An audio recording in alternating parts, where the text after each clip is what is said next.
Federal government to create 750,000 jobs by 2027. Kogi Chief Judge moves into official residence, receives 10 SUV cars. France closes Niger embassy until further notice. In sport, Super Eagles player arrive in Abu Dhabi set for friendly match against Kenya. This is MLC TV Global News reaching you live from the city of Lokoja, the Confluence State of Nigeria. I am Jennifer Odimayo. Thanks for joining us. The project director and CEO of the Presidential Compressed Natural Gas CNG initiative, Michael Oluwagbemi, has revealed that the federal government plans to create 750,000 jobs by 2027 through the gas initiative. Oluwagbemi revealed this at the PCNGI's first Stakeholders and Investors Forum held in Abuja recently. Speaking at the forum with the theme, Nigeria's CNG Revolution, Harnessing Opportunities for a Sustainable Future, Oluwagbemi said the federal government was planning to build a gas-powered economy, noting that the government was looking towards the establishment of 40,000 autogas conversion workshops and the creation of 750,000 jobs by 2027. He described the CNG initiative as the government's ambitious plan to put 1 million gas-powered vehicles on the road by 2027 at an average annual rate of 250,000 vehicle conversions per year. The Lagos State government says plans are underway to establish a medical university in the state. Governor Babajide Sanwo-Olu made this known at the inauguration of the Femi Gbajabiamila General Hospital in Surulere, Lagos. According to him, the decision is aimed at enhancing the training of health professionals and address the problem of brain drain in the health sector. The governor said the university would be established before the end of 2024 in collaboration with the federal government and called on his colleagues in other states to seize the initiative and follow his footsteps. At the event, the Chief of Staff to the President, Femi Gbajabiamila, said the hospital was one of the many projects he had facilitated in Surulere and other parts of the state. He said the facility, formerly a primary health care, was equipped with a dialysis center, CT scan, alternative power, and many more to benefit the people of Surulere. The ruler of Edem Ani Ogugu in Nsukka local government area of Enugu State, Igwe Samuel Asadu, has announced the empowerment of 63 youths with 1 million naira each to start a business. While presenting the check to the beneficiaries in the area, Igwe Asadu said the gesture was to build youth as future leaders. He said he is optimistic that in the next 10 years, the community will have 63 millionaires and even billionaires who will bring giant developments to the community. While urging the beneficiaries to ensure that the money was invested wisely, he stressed that it was the first phase of such gesture, as more youth will be empowered in no distant time, stressing that empowerment was part of his transformation agenda to empower, prepare, and equip youth for the future. The Kogi State Polytechnic Lokoja will on Saturday graduate a total number of over 12,000 students at its fourth combined convocation ceremony. The rector, Dr. Salisu Ogbo Usman, disclosed that a total of 7,653 students are graduating with national diploma in various programs, while a total of 4,427 students are graduating with higher national diploma in various programs. In a press briefing held at the school's conference hall before the fourth combined convocation ceremonies, the rector said a total of 145 students are graduating with distinctions from various schools and departments at the national diploma level, and a total of 104 students are graduating with distinction from various schools and departments at the higher national diploma level. Dr. Ogbo, who revealed out how the institution was before he took over the mantle, said the support of the state government, which provided all needed infrastructure and a conducive environment for learning to take place, made it easier for the institution to have 100% accreditation of 30 programs in the Polytechnic, recruit staff, and implement 2015 to 2020 promotions among many facelifts afford the Polytechnic. Staff were promoted without cash backing from 2015. to 2020, I'm happy to inform His Excellency graciously gave approval and the staff promotion had been cut back up to 2020. I'm aware that there are some persons with forged ND results from your school and they are also running the shade in the school. We have been able to discover that I must commend, for security reasons I won't mention the names of those people we use, but I must commend members of staff of this polytechnic for their diligent commitment, for enabling us to unravel those people, those involved, and by the grace of God, the affecteds have been shown the way out of the system. And I'm sure the journalists will be asking, what happened? In the first year, 2 years, you have been asking 100 students expelled, 200 expelled, 50 expelled. You have not seen them again. The reason is because we have flushed out the bad ends. We are now training the good one to be the good leaders of tomorrow. To raise the bar of administrative and academic effectiveness, some existing units were upgraded to directorate status. Dr. Usman Ogbo also rules out remarkable gains in terms of infrastructure and security upgrades. We upgraded because we felt that student population of about 20,000 or so, and with over 2,000 to 3,000 staff strength. And if we were to do very well, we are supposed to take care of the immediate community in terms of provision of health facilities. And such institution was maintaining 3-bed clinic, and that we consider to be grossly inadequate, and that was what prompted us to now expand the facilities from 3-bed to a 30-bed medical facilities. Of course, for some of you who know the former rector's office, I think you know how it was. The former rector's office, that is where the DSS is occupying now. By the grace of God, we constructed and furnished the academic staff office complex. Other constructions are the 200-seat capacity twin lecture theatre, construction and furnishing of laboratory and workshop building for the School of Applied Sciences, construction and furnishing of classrooms and offices in the School of Sciences, construction of CBT extension, remodeling and reconstruction of the 1,000 capacity lecture theatre are still ongoing, among others. The government in Kogi State is a government of continuity, and that is why if you are in the system, you are expected to support the government for us to continue the good things we are doing in this polytechnic.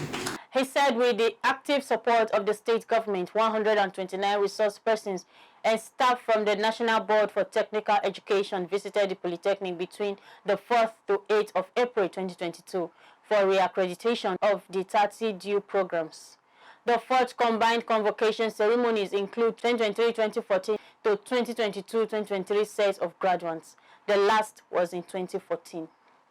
The former Minister of Women Affairs and Social Development, Pauline Tallen, has contested a Federal Capital Territory High Court judgment restraining her from holding any public office in the country. The appeal filed before the Court of Appeal in Abuja, comprising 13 grounds, challenges the decision related to her public comments regarding a Federal High Court decision. Represented by the law firm of Senior Advocates of Nigeria, Joe Kiari Gazama, Tallen's appeal contests the entirety of Justice Peter Kekemeke's rulings on December 18th, which favored the incorporated trustees of the Nigerian Bar Association. In the ruling, Justice Kekemeke deemed Tallen's statements as unconstitutional, careless, and contemptuous of the Federal High Court, restraining her from holding public office in Nigeria unless she published an apology in 2 newspapers within 30 days. One of the grounds of appeal contests the trial's misdirection in law, citing a law cannot dispose to an affidavit in a matter they participated in, contrary to a Supreme Court decision. Tallen also contests the trial judge's reliance on specific section of the NBA Constitution, asserting that the association lacked the requisite locus standi to bring the action against her. Her appeal requests the Court of Appeal to set aside the trial's court decision, sustain her preliminary objection to the NBA suit, dismiss Justice Kekemeke's judgment, and grant cost. The legal tussle stemmed from Tallen's remark in October 2022, criticizing a Federal High Court judgment as a kangaroo judgment, following her refusal to withdraw the statement and tender a public apology as demanded by the NBA. The association initiated legal proceedings against her, culminating in the FCT High Court's judgment in December 2023. The Senate representing Cross River North Senatorial District, Senator Jarigbe Jarigbe, has distributed motorcycles to 54 traditional rulers in the district. Presenting the motorcycle, Senator Jarigbe, who was represented by his constituency officer, Ega Umbatu, stated that Senator Jarigbe had decided to present the motorcycles to them to assist them move around in the discharge of their duties in their various communities. The lawmaker also noted that the gesture was done in recognition of the statue of the traditional institution as the custodian of religion and culture, as well as the vehicle of cohesion and peace in the society. He assured that he would continue to work with traditional and religious leaders to ensure lasting peace and harmony in the senatorial district. Commending the lawmaker, His Royal Highness Chief Ade Abo expressed gratitude to Senator Jarigbe, saying that he has made them to understand and feel what democracy is all about. The motorcycles were presented to 54 traditional rulers drawn from the 54 political wards across the 5 local government areas of the senatorial district. The Chief Judge of Kogi State, Justice Josiah Joe Majebi, has taken delivery of 10 SUV cars from the state government meant for judges and cadis who are about to be appointed for the state judiciary.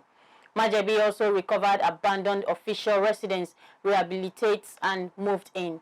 The CJ in a statement noted that the era of chief judges operating from their personal homes has finally come to an end in Kogi State. With the combined efforts of the present chief judge and the state government, speaking at the residence, he said the official residence of the chief judge of Kogi is a symbol of the entire judiciary of the state, which must always be kept in a decent state to maintain the integrity of the judicial arm of the government. We'll go on a short break now. We'll be right back.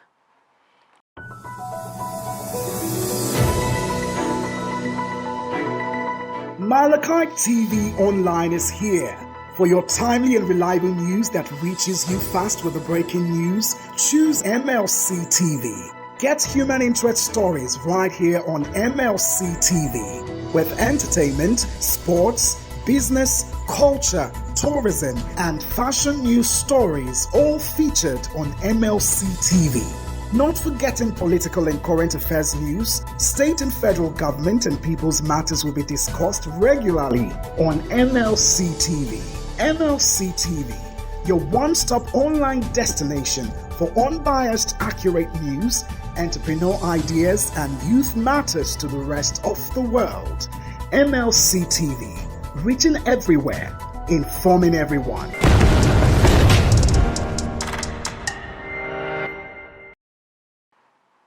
Welcome back.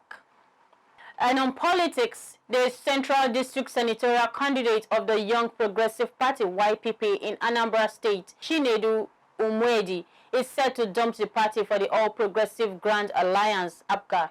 This is coming a few months after the All Progressive Congress APC in the state celebrated the defection of Senator Ifeanyi Ubah of Anambra North District, confirming his intentions to join APGA. Umi, during a visit to him by the state chairman of APGA, Ifeatu Obiokoye, at his country home in Abagana in Jikoka local government area, said that after due consultation with his team, it would certainly be expedient to join Governor Charles Soludo in ensuring that Anambra State remains a livable and prosperous homeland for all. Speaking during the meeting, Obiokoye, who was accompanied by the state youth leader, Obiadi said that his purpose for the visitation was in consonance with the directive principle of the state leadership of APGA to reach out to like minds with a genuine interest of achieving the agenda of Governor Charles Soludo. And on crime, the federal government has suspended the accreditation and evaluation of degree certificate from Benin Republic and Togo. This move followed a report detailing how a degree was acquired from a university in Benin Republic under 2 months. The spokesperson for the Ministry of Education, Augustina Obilo Duru, in a statement in Abuja, explained that some Nigerians deploy nefarious means and unacceptable method to get a degree with the end objective of getting graduate job opportunities which they are not qualified for. She noted that the ministry decries such acts and with effect from 2nd January 2024 is suspending evaluation and accreditation of degree certificates from Benin and Togo Republic, pending the outcome of an investigation that would involve the Ministry of Foreign Affairs of Nigeria and the two countries, as well as the Department of State Security Services (DSSS) and the National Youth Service Corps (NYSC). The ministry also called on Nigerians to assist in providing information to help the committee as it seeks lasting solutions to prevent further future occurrences. Similarly, the Minister of Education, Taye Maman, has hinted that the federal government will extend the suspension of degrees to Uganda, Kenya, and Niger Republic, where fake institutions operate. The Assistant Inspector General of Police in charge of Zone 2 Command comprising Lagos and Ogun State, AIG Ari Muhammad Ali, has ordered the dismissal of AP number 2799495 Inspector Sunday Adetoye and AP number 223521 Inspector Ogunleye Stephen, attached to the Zonal Command Headquarters Onikan, Lagos, for the offenses of armed robbery, official corruption, and illegal duties. In a statement signed and made available to journalists by the Zonal Police Public Relations Officer, Zone 2 Command Headquarters, Onikan, Lagos, SP Umatuni Ayuba, the erring officers who were at the time facing trial for a similar offense on November 23, 2023, went in the company of 3 others, 2 members of vigilante group, Semiu Afisu, Abidoye Femi, and Charles John, the driver, to the residence of one Taiwo Monsuru and Akintola Sunday at Obada Oko in Ogun State, armed with 2 SMG rifles and live ammunition, conducted a search without a warrant where they made away with 5 iPhones, 1 Samsung smartphone, 1 Tecno smartphone, and 2 laptop computers. Police officers attached to E4 Division mounted on roadblock after other residents of the apartments informed them of the incident with a description of the vehicle, which led to the apprehension of the occupants of the vehicle without ASP Ajayi Victor, who led the illegal operation and is currently at large. The AIG has directed that the dismissed officers be charged to court alongside the civilians involved, while he urged all officers and men of the force to remain professional in the discharge of their duties in accordance with the law, as anyone found wanting will be accountable for his or her action or inaction. He further emphasizes that the current management of the Nigerian police force, under the leadership of IGP Kayode Adiolu Egbetokun, will not tolerate any form of unprofessional and corrupt practices. He employs members of the public to always report unprofessional conduct of officers and men, as the police is always there for the protection of all. The chairman of Akwanga local government area of Nasarawa State, Sefiyanu Isa Andaha, and 3 others who were abducted have regained their freedom. Spokesperson of the Nasarawa State Police Command, DSP Rahman Nansel, who confirmed their release, said Andaha and the 3 others were released at about 8:45 p.m. on Tuesday in Andaha village of Akwanga local government area. He said they were released as a result of sustained pressure from combined security agencies, debunking the news that a ransom of 10 million naira was paid. After their release, he added that Andaha and the 3 others are receiving medical attention. The chairman and 3 others were said to have been abducted by gunmen on Monday night in Ningo village of Akwanga local government area. And on the foreign scene, French Foreign Ministry says the country's embassy in Niger Republic has closed until further notice. A spokeswoman for the French Foreign Ministry, in a statement obtained, noted that the decision followed 5-month hampering of the embassy, making it impossible to carry out its mission in Niger. She stressed that the embassy will continue its activities from Paris. Relations between the 2 countries had broken down following last year's military coup in the African country, as the democratically elected president Mohamed Bazoum was ousted in the coup and detained. France had insisted that Bazoum should be reinstated. 103 people reportedly lost their lives in Iran after 2 bombs were detonated in quick succession in the country. According to state media in the Middle East country, the incident occurred at the gathering of a mammoth crowd commemorating late General Qasem Soleimani on the anniversary of his killing. The Wednesday blast struck near the Sahab al-Zaman Mosque in Kaman, Soleimani's southern hometown where he is buried, as supporters gathered to mark the 4th anniversary of his killing in a U.S. drone strike just outside Baghdad airport. Kaman's deputy governor Rahman Jalali said the explosions were a terrorist attack. There was no immediate claim of responsibility for the attack, as he added that another 141 people were wounded in the bombings, with some in critical conditions. Next, a sport update. Let's join Jonah Malik.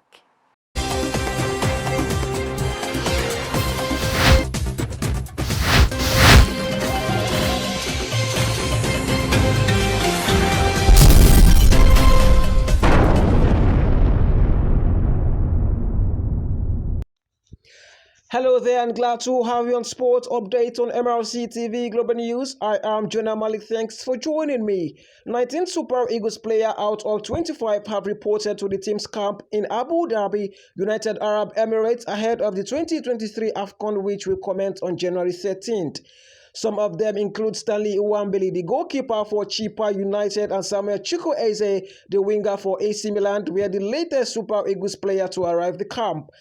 The Eagles training camp will last for about 1 week in Abu Dhabi and are expected to play a friendly match against Guinea, who are also holding their training camp in Abu Dhabi on January 9th.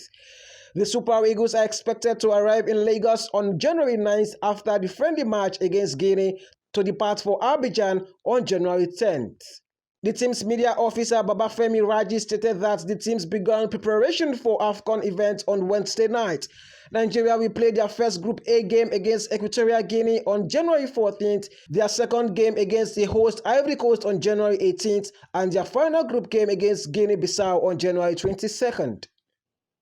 Still on sports, Edo State's Deputy Governor Philip Shuaibu has mourned the passing of veteran footballer and seasoned coach Sebastian Broderick's Imasuen. Philip, in his condolence message, stated that he received the news of the coach's death with rude shock, noting that he was a celebrated sportsman and a seasoned coach who took Nigerian football to the global stage. The deputy governor noted that his demise was not in vain, having carved an inch for himself and left behind indelible footprint in the sand of time as a world-class celebrity in the round leather game. The deceased was Nigeria's first World Cup winning coach, who led the Golden Eagles to win the inaugural Kogi FIFA Under-17 Championship in 1985, hosted by China. Coach Sebastian Broderick's Imasuen died at the age of 85 years old at the University of Benin Teaching Hospital (UBTH) after battling to stay alive since 2022 when he was diagnosed of stroke. And that's all on Sports Update. I am Jonah Malik reporting. Back to Akasta for more stories.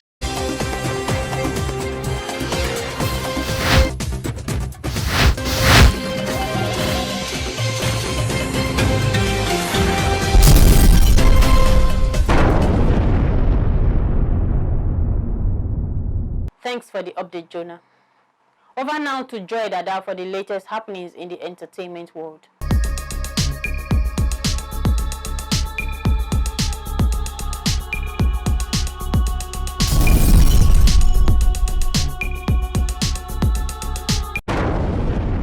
Welcome to the world of entertainment.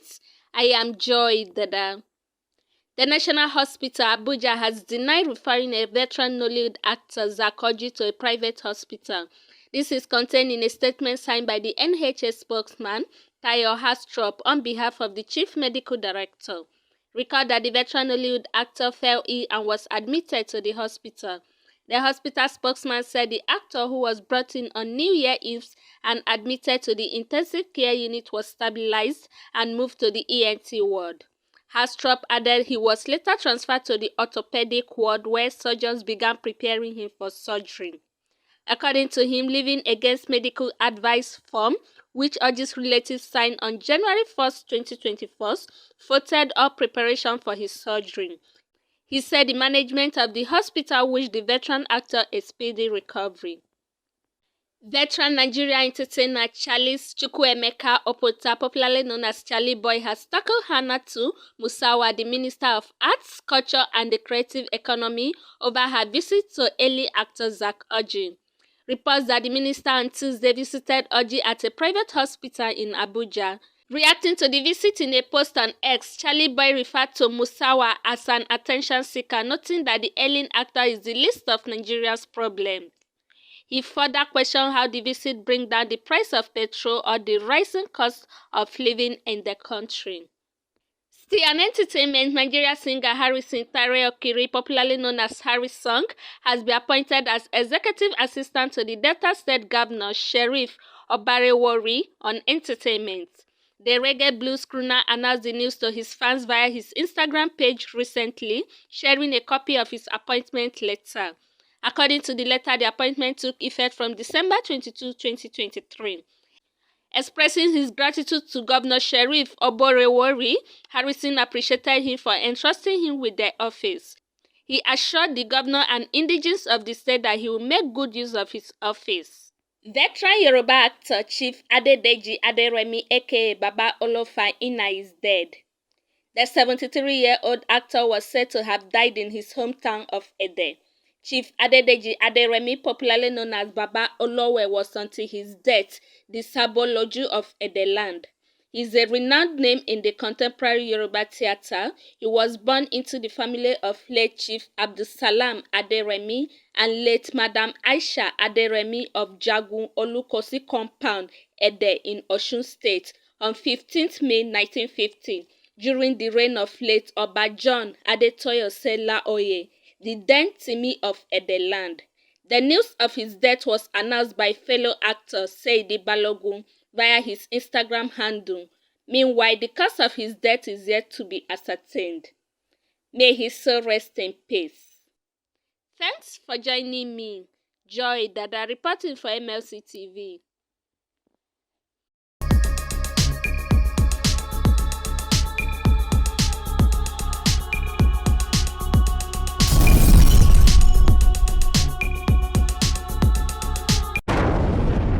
Thanks for the update, Joy. The body of the late former governor of Ondo State, Oluwarotimi Akeredolu, has arrived in Nigeria. The plane conveying the body arrived at about 3:39 p.m. on Friday, January 5th, 2024. The late governor's remains were brought into the country from Germany, where he passed away.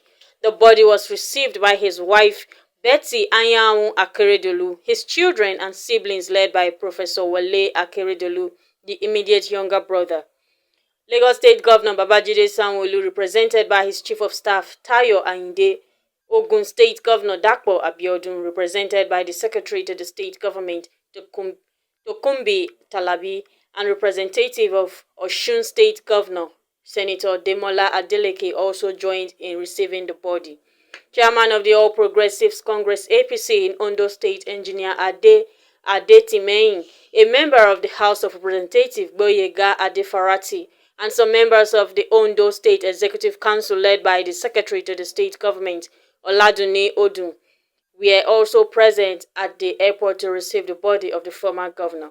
Family members, followers, friends and associates could not control their emotions as the body of the late governor was being lowered from the plane. Late Governor Akeredolu passed away in Germany on December 26, 2023. His remains have been deposited at the morgue until the final burial. That is the size of our package. Do support us by subscribing to our YouTube channel MLC TV, like and follow our Facebook pages MLC TV, MLC TV2, MLC TV Yoruba and Igbiravabe MLC TV, Instagram MLC TV 2021, X handle Malakai TV and TikTok Malakite_TV. For your event coverage, appearance on any of our programs, contributions, comments, advert placement or sponsorship, please call or send SMS to any of our numbers displayed on your screen. Join Malakai TV online on weekends to watch our various programs. Saturday 7 p.m. Political Arena, Sunday 6 p.m. Women's World, and Monday 9 a.m. The Opinion. It is Malakai TV, reaching everywhere, informing everyone. Please be your brother's keeper to build a happier and better society together. I am Jennifer Odimayo. Thanks for watching.